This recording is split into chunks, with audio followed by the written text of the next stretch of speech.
Hello, everybody. So you've got exclusively Drew Dober with us in the UFC 288 fight week. So Drew, we already know you've got a big fight coming up with Matt Frevola. Just take us through what's going through your mind in this fight week and where do you stand at this point? Yeah, Matt Frevola is talented, pretty chaotic. He engages and man, he tries to get that finish, which are the fights that I absolutely love. So this fight is super exciting, and I'm ready to make weight, step in that cage, and put on a performance of the night. So like you're clearly the ranked opponent. You're the A side if compared with Matt Frevola at this particular point.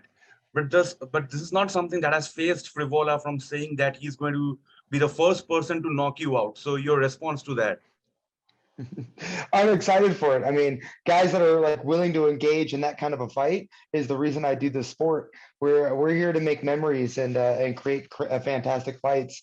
So even though I'm ranked, I'm well aware that Matt Frevola is dangerous. He's going to bring in some heavy hits, and I'm prepared for it. Yeah, this is the recipe for a perfect matchup. Like you're on a three-fight win KO streak. Frivola has won two of his last fights via knockout, and it's pretty obvious that the fight between you and Frivola can also end in a stoppage. Do you see the same happening? Like, will it influence you to go straight after him from the beginning, or are you even ready for a full round fight where the fight can actually go to the judge's decision? I'm ready to go to the judge's decision. I've been training for a full 15 minutes, but within that 15 minutes, we're going to make a fantastic fight.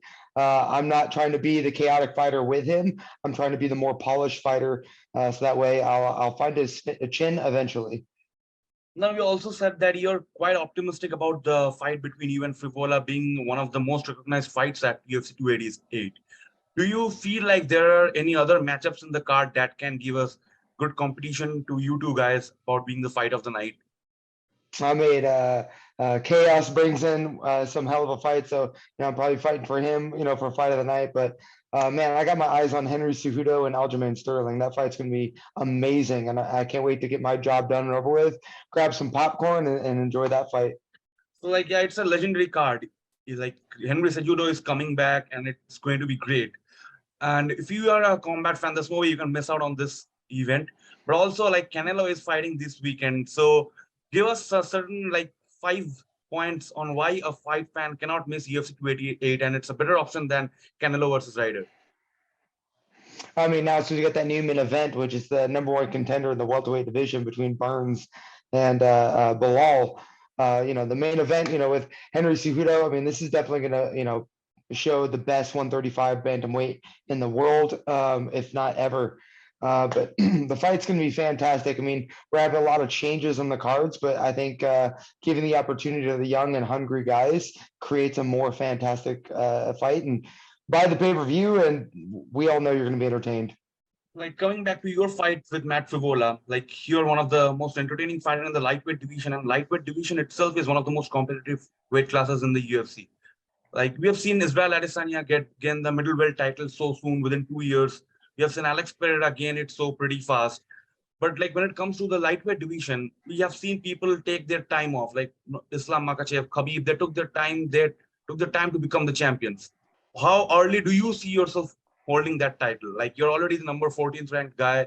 A couple of more wins, and you will be a legitimate threat to the division. So, like, where do you see yourself winning the belt in the future? Like, how long would it take?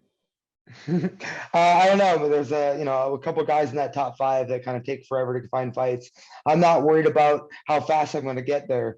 I'm worried about each fight, and I want fantastic fights. I'm trying to get each fight as memorable as the last, and I string together, beautiful, fantastic, entertaining fights. I'll get there maybe sooner than later, but as of now, I'm just worried about my next fight and making sure that every time I step in the octagon, it's something worth watching. So, like, that pretty much ends my next question, where I would have wanted to ask you: do you have any names in your mind after this particular fight? Like, just the way Israel Adesanya said, like, he wasn't looking past Alex Pereira before 287. Are you doing the same, or do you have any sort of opponents in your mind above yourself? Who do you like to face after this fight? I mean, the three guys that I have on mind is Dustin Poirier, Michael Chandler, and Fiziev. These three guys, eventually, I want to be able to fight and create a memory with them. That like brings me to this question: like the lightweight division or possibly the welterweight division can soon be treated with McGregor versus Chandler. Now you're one of those guys who are is relevant in that particular weight frame. How do you see that fight going between McGregor and Chandler? Yeah, I think McGregor's decisions outside of the cage is not going to suit well for him. I find Michael Chandler putting a beating on Conor. So that is quite a lot of people have been backing Conor McGregor just because of the record that he has. And Chandler obviously is an exciting fighter, but he hasn't been that much successful in the UFC so far. Like his record is not that much impressive. So a lot of people have been counting him out. But you seem to be supporting Michael Chandler. Now, Conor McGregor, interestingly, has also said that he's never going to retire, which can possibly make you go against him somewhere down the line. So if a fight between you and Conor happens, any message you want to deliver to Conor or any game plan, or how do you see that fight ending between you and Conor? Let's hope he retires sooner or later. But yeah, I would love to have that money fight with him. Man, I'd be excited to fight Conor. That'd be super entertaining, but I don't think that's going to happen. But we'll see. So also, like you're right now in a competition with Paulo Costa as the most photogenic fighter. Like, where do you stand? Like, do you think you'll be able to beat him in that, or any other fighter, Luke Rockhold, or any other UFC star that comes to your mind after you and Paulo Costa that can be considered the most photogenic fighter right now? I don't know, man. Paulo Costa is difficult, but I want to be the most intelligent, and photogenic fighter. So I think I win that battle. And fingers crossed, when this cage fighting thing is over, I'll have a mic in front of my hand, and we'll be on that ESPN table interviewing people.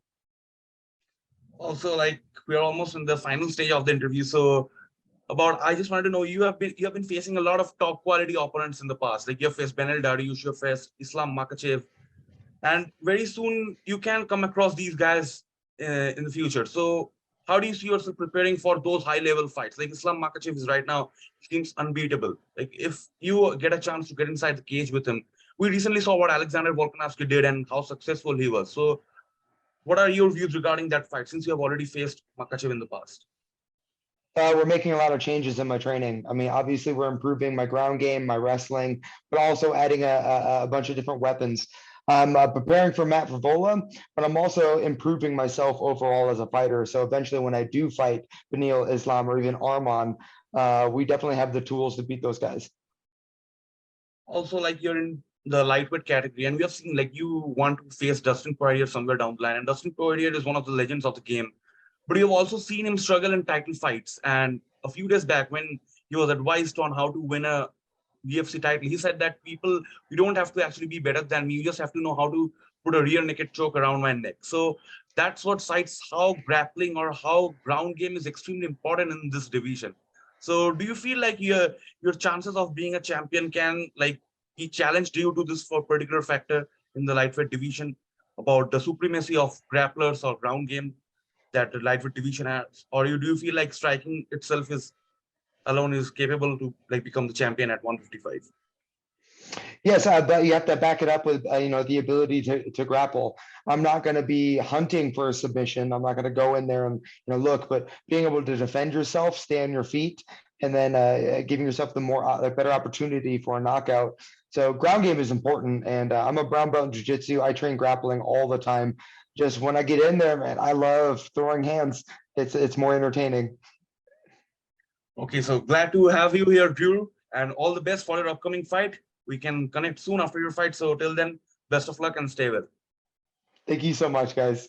Thank you. Thank you so much.